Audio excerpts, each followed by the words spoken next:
어른의 인간관계에 오신 것을 환영합니다. 솔직히 말씀드리면 저도 사람 때문에 꽤 오래 지쳐있던 시간이 있었습니다. 누군가를 만나고 돌아오는 길이면 대화 하나하나가 계속 떠올랐고 집에 와서도 마음이 쉽게 가라앉지 않았습니다. 특별히 큰 다툼이 있었던 것도 아닌데 이상하게 만날수록 에너지가 빠져나가는 느낌이 들었습니다. 혹시 여러분도 그런 적 있으신가요? 누군가를 만나고 나면 왜인지 모르게 마음이 무거워지고 괜히 내가 더 신경 써야 할 것 같은 기분이 드는 경험 말입니다. 그런 감정은 단순히 예민해서 생기는 게 아닙니다. 인간관계라는 게 원래 그렇다고 넘기기엔 그 피로는 생각보다 오래 남습니다.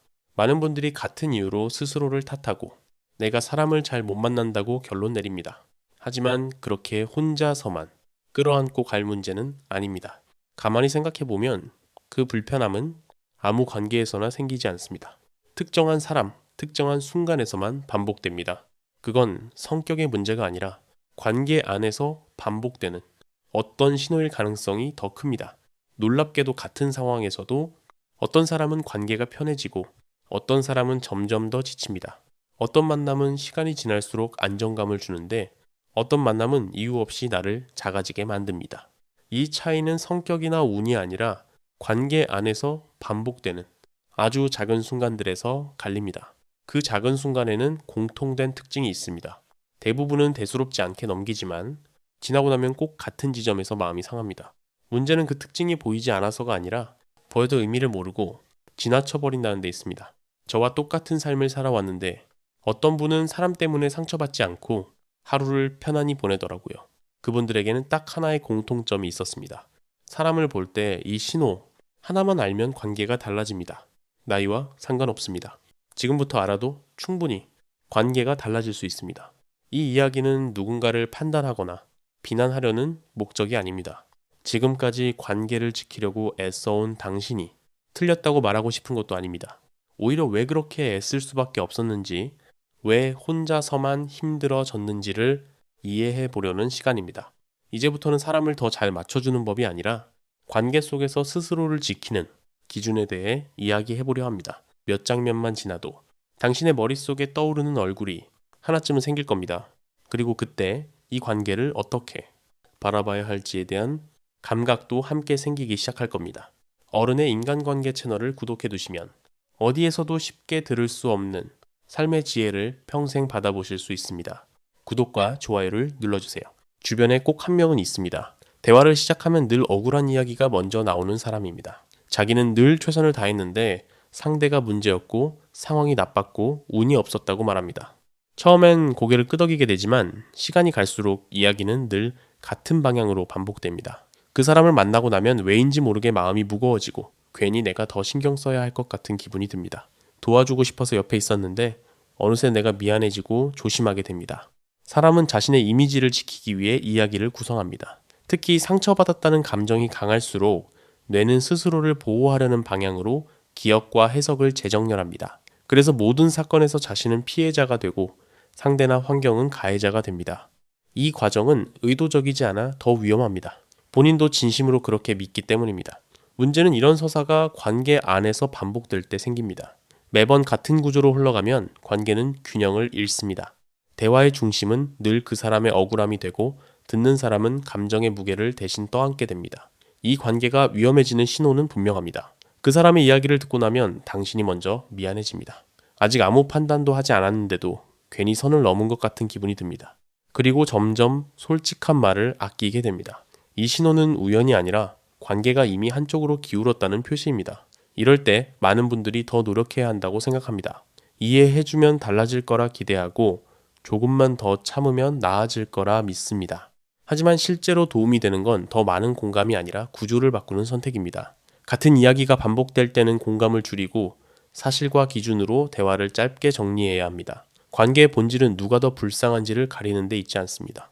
건강한 관계에서는 책임과 감정이 한쪽으로만 흐르지 않습니다. 늘 피해자의 자리에 서려는 사람은 무의식적으로 타인을 감정의 저장고로 만듭니다. 그 곁에 오래 머물수록 당신의 에너지는 소모되고 마음은 점점 달아갑니다. 이 사실을 인정하는 건 차갑게 돌아서는 게 아니라 관계의 균형을 이해하는 일입니다. 이런 관계는 처음부터 분명하지 않습니다. 시간이 지나면서 조금씩 마음을 무겁게 만들고 어느 순간부터는 나만 더 조심하고 있는 자신을 발견하게 됩니다. 그리고 이런 신호는 하나로 끝나지 않습니다. 한번 보이기 시작하면 비슷한 장면들이 계속 반복되며 더 분명한 모습으로 나타납니다. 오래 알고 지낸 사람일수록 이런 순간들이 생깁니다. 예전에는 웃으며 넘겼던 부탁이 어느 날부터는 부담으로 느껴지기 시작합니다. 주말에 갑작스레 시간을 내달라거나 이미 여러 번 도와준 일을 다시 당연한 듯 요구합니다. 거절을 고민하는 순간 머릿속에는 관계가 틀어질까봐 걱정하는 마음이 먼저 떠오릅니다. 그래서 결국 또 한 번 스스로를 설득하며 약속을 받아들입니다. 그런데 이상한 점이 있습니다. 부탁을 들어준 뒤에도 관계가 더 좋아지지 않는다는 겁니다. 오히려 마음은 더 무거워지고 다음 부탁이 오기 전부터 긴장이 생깁니다. 처음엔 배려로 시작했지만 어느 순간부터는 선택이 아니라 의무처럼 느껴집니다. 관계에서 경계는 차갑기 때문에 필요한 게 아닙니다. 오히려 건강한 관계일수록 서로의 선을 자연스럽게 인정합니다. 부탁을 거절해도 이유를 캐묻지 않고 상대의 상황을 그대로 받아들입니다. 문제가 되는 관계는 경계 자체를 문제 삼습니다. 거절이 나오면 서운함을 앞세우고 이해 대신 압박으로 반응합니다. 이런 갈등은 어느 날 갑자기 생기지 않습니다. 작은 부탁 하나, 사소한 양보 하나가 쌓이면서 구조가 만들어집니다. 반복될수록 역할이 고정됩니다. 한쪽은 계속 조심하게 되고 다른 한쪽은 그것을 당연하게 여깁니다. 심리적으로 보면 사람은 허용된 범위를 기준으로 행동합니다. 한번 허용된 행동은 다음에도 가능하다고 인식합니다.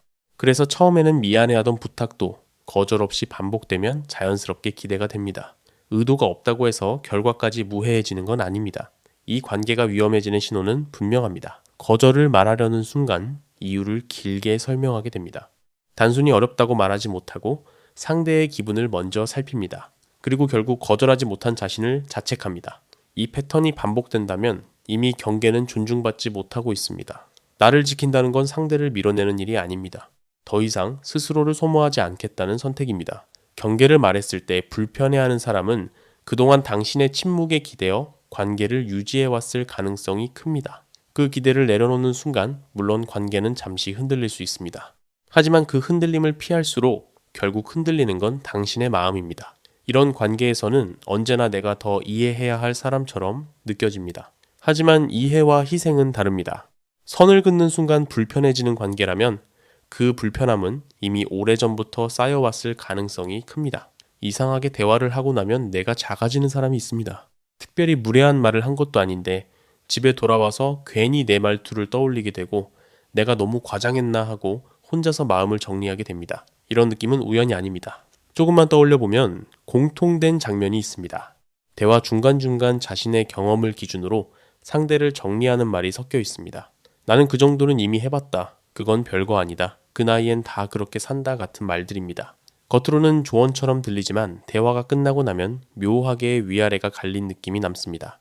사람은 대화 속에서 정보를 주고받는 동시에 관계의 위치를 조정합니다. 뇌는 말의 내용보다 그 말이 만들어내는 서열 신호에 더 민감하게 반응합니다. 그래서 직접적인 비난이 없어도 반복되는 비교와 평가가 쌓이면 자존감은 서서히 깎여 나갑니다. 여러 연구에서도 반복적인 미묘한 비교가 개인의 자신감과 정서 안정에 부정적인 영향을 준다는 결과가 나타납니다. 특히 친밀한 관계일수록 이런 신호는 더 강하게 작용합니다. 가까운 사람의 말은 객관적인 조언이 아니라 나에 대한 평가로 받아들여지기 때문입니다. 말투는 이 구조를 더 분명하게 만듭니다. 너를 위해서 하는 말이야.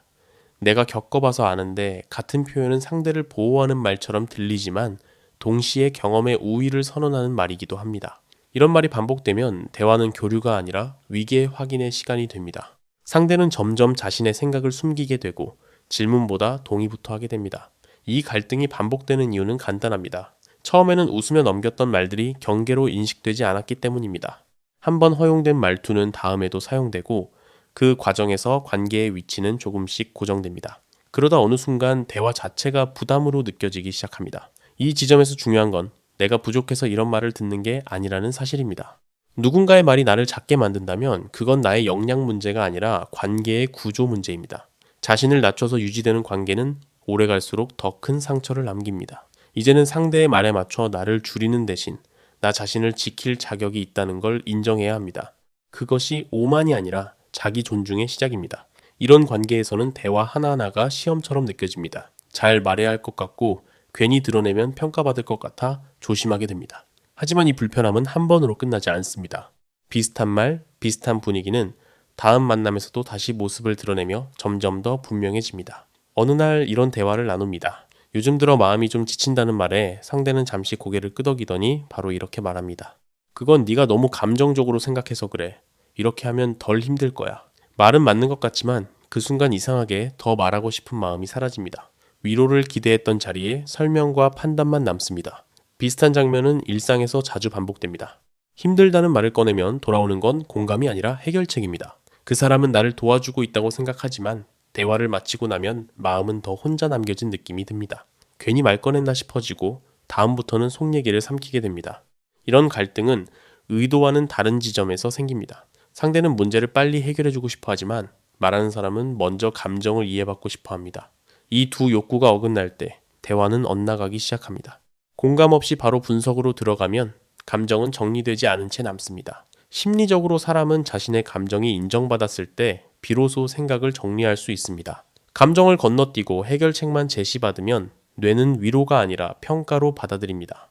그래서 도움을 받았는데도 마음이 더 움츠러드는 역설이 생깁니다. 말투는 이 차이를 더 분명하게 만듭니다. 네가 이렇게 하면 문제는 없어. 그건 네 생각이 틀린 거야. 같은 표현은 사실 확인처럼 들리지만 감정을 부정하는 말이기도 합니다. 이런 말투가 반복되면 대화는 점점 조심스러워지고 감정은 공유되지 못한 채 쌓입니다. 결국 말하는 사람은 더 이상 털어놓지 않게 됩니다. 이 관계가 위험해지는 신호는 분명합니다. 힘들다는 말을 꺼내기 전에 머릿속에서 먼저 정리를 하게 됩니다. 감정을 그대로 말하면 또 설명을 들어야 할 것 같아서 최대한 단순하게 줄여서 말합니다. 그리고 대화가 끝난 뒤에는 왜인지 모르게 더 지쳐 있습니다. 이건 공감이 사라졌다는 신호입니다. 당신의 감정은 설명서가 아닙니다. 분석을 거쳐야 인정받는 대상도 아닙니다. 누군가에게 털어놓은 마음이 자꾸만 판단의 대상이 된다면 그 관계에서는 마음이 회복되기 어렵습니다. 이해받지 못한 감정은 사라지지 않고 더 깊이 남습니다.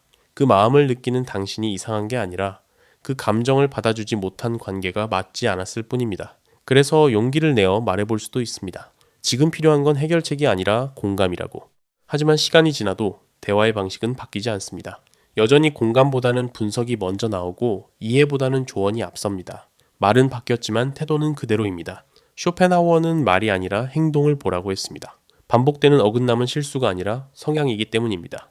오래 알고 지낸 관계일수록 이런 장면이 나타납니다. 말로는 늘 괜찮다고 합니다. 이해한다고도 하고 다음에는 달라지겠다고 말합니다. 그래서 한동안은 다시 믿어봅니다. 하지만 막상 상황이 닥치면 행동은 늘 같은 자리에 머뭅니다. 도움을 주겠다는 말은 있었지만 실제로 곁에 남아있는 건 늘 나 혼자란 느낌이 반복됩니다. 처음에는 사소해 보입니다. 한 번쯤은 그럴 수 있다고 넘깁니다. 하지만 시간이 지날수록 이상한 반전이 생깁니다. 실망의 크기는 점점 커지는데 그 원인은 늘 명확하지 않습니다. 왜냐하면 말은 늘 옳았기 때문입니다. 문제는 약속이 아니라 그 약속이 지켜지지 않는 상태가 계속된다는 점입니다. 사람은 말보다 행동에서 더 많은 신호를 보냅니다.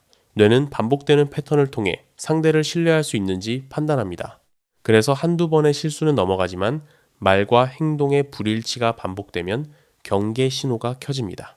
이때 느껴지는 불편함은 예민함이 아니라 위험을 감지하는 정상적인 반응입니다. 이런 갈등이 쌓이는 이유는 구조적입니다.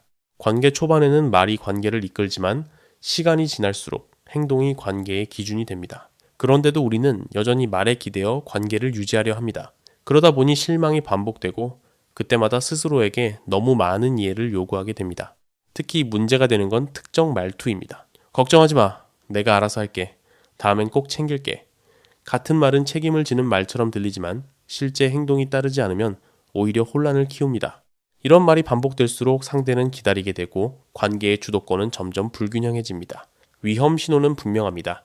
약속을 지키지 않아도 사과는 빠르지만 변화는 없습니다. 말로는 늘 상황을 설명하지만 같은 일이 다시 벌어집니다. 그리고 어느 순간부터는 기대를 낮추는 자신을 발견하게 됩니다. 신뢰가 무너질 때는 큰 사건이 아니라 이런 작은 어긋남의 누적에서 시작됩니다.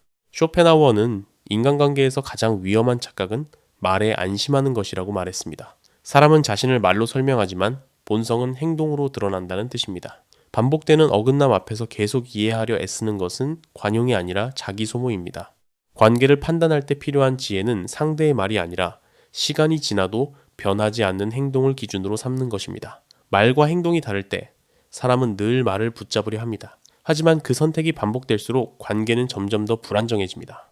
이 지점에서 중요한 질문은 하나입니다. 이 사람은 말만 잘하는 사람인가? 아니면 함께 버틸 수 있는 사람인가? 그 질문에 답하려는 순간 관계를 바라보는 기준도 조금씩 달라지기 시작합니다. 힘들 때 진짜 사람이 드러납니다. 잘 지낼 때는 누구나 곁에 있을 수 있지만 상황이 무너질 때 남아있는 사람은 많지 않습니다. 어느 날 이런 대화가 오갑니다. 요즘 좀 힘들다는 말에 상대는 이유를 캐묻지 않습니다.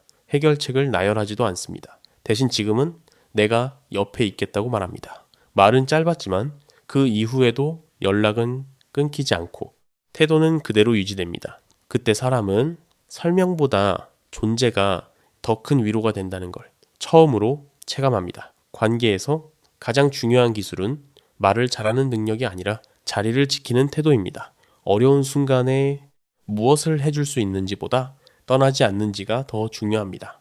이런 사람들은 상대의 감정을 해결하려 들지 않습니다. 그저 곁에 있으면서 감정이 지나갈 시간을 함께 버텨줍니다. 심리적으로 사람은 위기 상황에서 소속과 안전을 가장 먼저 찾습니다. 뇌는 문제 해결보다 먼저 혼자가 아니라는 신호를 필요로 합니다. 그래서 조언보다 동행이 먼저 주어질 때 감정은 안정됩니다. 여러 연구에서도 어려운 시기에 곁에 남아있는 관계가 회복 탄력성을 크게 높인다는 결과가 반복적으로 확인됩니다. 말의 질보다 행동의 지속성이 관계 만족도를 좌우한다는 점도 공통된 결론입니다. 즉, 위로의 말이 많아서가 아니라 시간이 지나도 태도가 변하지 않기 때문에 신뢰가 쌓입니다. 이런 사람의 특징은 위기 이후에 더 분명해집니다. 상황이 조금 나아졌다고 해서 갑자기 거리를 두지 않습니다. 필요할 때만 나타나지도 않습니다. 반대로 늘 옆에 있던 사람이 갑자기 사라진다면 그건 애초에 위기를 함께 견딜 준비가 되어 있지 않았다는 신호일 수 있습니다. 관계는 말로 약속될 수 있지만 유지되는 건 행동입니다. 나를 지킨다는 건 모든 관계를 붙잡는 게 아닙니다. 다만 이런 사람만큼은 놓치지 않는다는 기준을 세우는 일입니다. 힘든 순간에 곁에 남아주는 사람은 당신의 취약함을 감당할 수 있는 사람입니다. 그런 관계는 나를 설명하지 않아도 되고 증명하지 않아도 됩니다. 오래 함께 가야 할 사람은 늘 조용히 같은 자리에 서 있습니다. 그 사실을 알아보는 눈을 갖는 것이 결국 나를 지키는 가장 현실적인 방법입니다. 이런 사람을 만나면 관계를 유지하려 애쓰지 않아도 됩니다. 이미 충분히 버텨주고 있기 때문입니다. 그리고 이 기준이 생기는 순간 자연스럽게 한 가지 질문이 떠오릅니다. 그동안 내가 붙잡고 있던 관계들은 과연 어떤 기준 위에 서 있었을까? 이 질문은 관계를 정리하라는 명령이 아니라 다음 선택을 더 정확하게 만들기 위한 출발점이 됩니다. 주변에 이런 사람 한 명쯤은 있습니다. 굳이 설명하지 않아도 먼저 조심해주는 사람입니다. 부탁을 하기 전에 상황을 살피고 말을 꺼내지 않아도 한 발 물러나 줍니다. 그래서 함께 있을 때 괜히 긴장하지 않게 됩니다. 이 편안함은 성격이 잘 맞아서가 아니라 상대가 선을 존중해주기 때문에 생깁니다. 어느 대화에서 이런 장면이 나옵니다. 오늘은 조금 쉬고 싶다는 말에 상대는 이유를 묻지 않습니다. 그럼 다음에 보자고 짧게 말하고 대화를 마칩니다. 서운함도 압박도 남기지 않습니다. 그 뒤에도 태도는 변하지 않습니다. 그 순간 사람은 말로 설득하지 않아도 존중받고 있다는 감각을 느낍니다. 관계에서 가장 높은 기술은 상대의 경계를 대신 관리해주는 태도입니다. 말로 경계를 요구하게 만드는 관계는 이미 한쪽의 부담을 지우고 있습니다. 반대로 말하지 않아도 선을 지켜주는 사람과의 관계에서는 에너지가 덜 소모됩니다. 이런 관계는 오래 갈수록 안정감을 만듭니다. 심리적으로 사람은 자신의 경계가 존중받을 때 신뢰를 형성합니다. 뇌는 침해가 없는 환경에서 방어를 풀고 그 상태에서 비로소 진짜 친밀감을 느낍니다. 그래서 선을 잘 지켜주는 사람, 곁에서는 굳이 자신을 증명하려 들지 않게 됩니다. 많은 갈등은 말의 부족이 아니라 경계의 무시에서 시작됩니다. 설명을 많이 할수록 오해가 줄어드는 게 아니라 오히려 피로가 쌓입니다. 그래서 어떤 관계에서는 대화를 많이 했는데도 더 멀어지고 어떤 관계에서는 말이 적어도 편안함이 유지됩니다. 차이는 선을 대하는 태도에서 생깁니다. 말투에서도 이 차이는 분명하게 드러납니다. 괜찮아, 그럴 수 있지라는 표현은 단순한 위로처럼 들리지만 상대의 선택을 존중한다는 메시지를 담고 있습니다. 반대로 왜 그래? 그 정도로 힘들어할 일은 아니잖아. 같은 말은 의도와 상관없이 경계를 넘는 신호로 작용합니다. 말 한마디가 관계의 안전거리를 결정합니다. 쇼펜하우어는 인간관계에서 가장 중요한 미덕을 타인의 고통을 이용하지 않는 태도라고 보았습니다. 상대의 상황을 파고들어 조언하거나 평가하지 않고 그 자리를 그대로 존중하는 것. 말하지 않아도 선을 지켜주는 사람은 관계를 소유하려 하지 않습니다. 그래서 함께 있을수록 마음이 편해집니다. 이런 사람은 나이를 먹을수록 더 드물어지고 그래서 더 귀해집니다. 이런 사람과의 관계에서는 애쓰지 않아도 됩니다. 설명하지 않아도 오해가 쌓이지 않고 침묵이 불안으로 바뀌지 않습니다. 그리고 이 기준을 알게 되면 자연스럽게 또 하나의 신호가 보이기 시작합니다. 함께 있을 때 내가 나 자신으로 남아 있을 수 있는지 아니면 계속 조정하고 있는지 그 차이는 다음 관계를 바라보는 눈을 한층 더 또렷하게 만듭니다. 오래 알고 지낸 사람과의 관계를 떠올려 보면 특별한 사건보다 일상의 태도가 더 선명하게 기억에 남습니다. 잘 될 때나 힘들 때나 말투가 크게 달라지지 않고 상황에 따라 사람을 대하는 온도가 급격히 변하지 않는 사람입니다. 이런 관계에서는 시간이 흐를수록 불안이 줄어듭니다. 이유를 따져보지 않아도 늘 비슷한 얼굴로 대하는 태도가 있기 때문입니다. 사람은 쉽게 변한다고들 말합니다. 하지만 관계에서 진짜 중요한 건 변화가 아니라 일관성입니다. 말이 바뀌는 건 어렵지 않지만 태도를 유지하는 건 쉽지 않습니다. 그래서 시간이 지나도 태도가 변하지 않는 사람은 드뭅니다. 심리적으로 사람은 예측 가능한 환경에서 안정감을 느낍니다. 뇌는 다음 반응을 가늠할 수 있을 때 경계를 풀고 그 상태에서 신뢰를 형성합니다. 반대로 기분과 상황에 따라 태도가 달라지는 관계에서는 늘 눈치를 보게 됩니다. 그래서 말보다 태도의 일관성이 훨씬 더 큰 영향을 미칩니다. 많은 관계 갈등은 큰 배신에서 시작되지 않습니다. 어제와 오늘의 태도가 다를 때, 말과 말 사이의 온도가 다를 때 서서히 쌓입니다. 오늘은 이해해주던 사람이 내일은 냉담해질 때 관계는 설명 없이 불안해집니다. 이런 미묘한 변화가 반복되면 사람은 결국 스스로를 조정하며 버티게 됩니다. 여러 연구에서도 관계 만족도를 결정하는 가장 중요한 요소로 일관된 태도가 반복적으로 언급됩니다. 위로의 말이나 공감의 표현보다 상황이 바뀌어도 크게 흔들리지 않는 반응이 신뢰를 만든다는 결과입니다. 즉, 좋은 말을 얼마나 잘 하느냐보다 이 같은 상황에서 늘 비슷한 태도를 유지하느냐가 관계의 질을 좌우합니다. 이 기준이 생기면 위험 신호도 선명해집니다. 시간이 지나면서 태도가 점점 달라지는 사람, 필요할 때만 친절해지는 사람, 상황이 불리해지면 거리부터 두는 사람은 결국 관계를 오래 버티기 어렵습니다. 반대로 큰 변화 없이 같은 자리에 머무는 사람은 위기에서도 쉽게 흔들리지 않습니다. 태도의 일관성은 관계의 체력입니다. 쇼펜하우어는 인간을 판단할 때 말이 아니라 반복되는 행동을 보라고 했습니다. 사람의 본성은 순간의 선택이 아니라 시간이 지나도 유지되는 태도에서 드러난다는 뜻입니다. 관계에서도 마찬가지입니다. 화려한 말이나 일시적인 친절보다 오랜 시간 변하지 않는 태도가 신뢰의 기준이 됩니다. 나이가 들수록 관계가 단순해져야 하는 이유도 여기에 있습니다. 끝까지 함께 갈 사람은 언제나 같은 방식으로 곁에 남아있는 사람입니다. 이 기준을 알게 되면 관계를 판단하는 눈이 달라집니다. 더 이상 말에 매달리지 않고 순간의 감정에 흔들리지도 않습니다. 함께 있을 때 마음이 조용해지는지 시간이 지나도 태도가 크게 변하지 않는지 이 두 가지만 보게 됩니다. 그렇게 관계를 정리하고 나면 인간관계는 줄어들지 않습니다. 오히려 훨씬 단단해집니다. 사람들은 나이가 들수록 인간관계가 어려워진다고 말합니다. 하지만 쇼펜하우어는 인간관계가 어려워지는 이유를 다르게 보았습니다. 사람이 복잡해져서가 아니라 불필요한 관계를 오래 붙잡고 있기 때문이라는 겁니다. 우리는 관계를 잃는 걸 두려워해 많은 것을 참고 이해하고 스스로를 설득합니다. 그러다 보면 어느 순간부터 관계를 유지하기 위해 나 자신을 계속 줄이고 있다는 사실을 뒤늦게 깨닫게 됩니다. 이 영상에서 이야기한 기준들은 누군가를 쉽게 끊어내기 위한 도구가 아닙니다.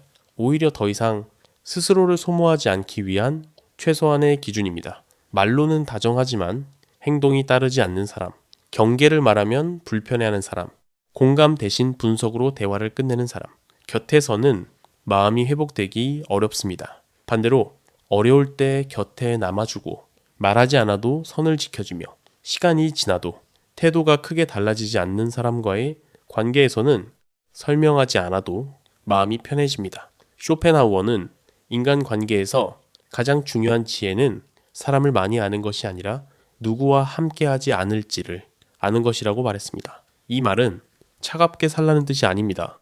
오히려 나 자신에게 더 정직해지라는 조언에 가깝습니다. 관계를 유지하기 위해 항상 애쓰는 쪽이 나였는지 아니면 자연스럽게 함께 버텨온 관계였는지를 돌아보라는 뜻입니다. 이제 인간관계를 선택할 때 한 가지만 기억하면 됩니다. 이 사람과 함께 있을 때 내가 나 자신으로 남아있는지 아니면 계속 조정하고 있는지 이 기준 하나만 있어도 관계는 훨씬 단순해집니다. 사람은 줄어들 수 있지만 남는 관계는 더 단단해집니다. 그리고 그 단단함이야말로 나이가 들수록 가장 필요한 인간관계의 형태입니다. 오늘도 더욱 품격 있는 인생에 한 걸음 다가가신 시청자 여러분 축하드립니다. 어른의 인간관계는 인생에 도움되는 진짜 지혜로 또 돌아오겠습니다. 시청해주셔서 감사합니다.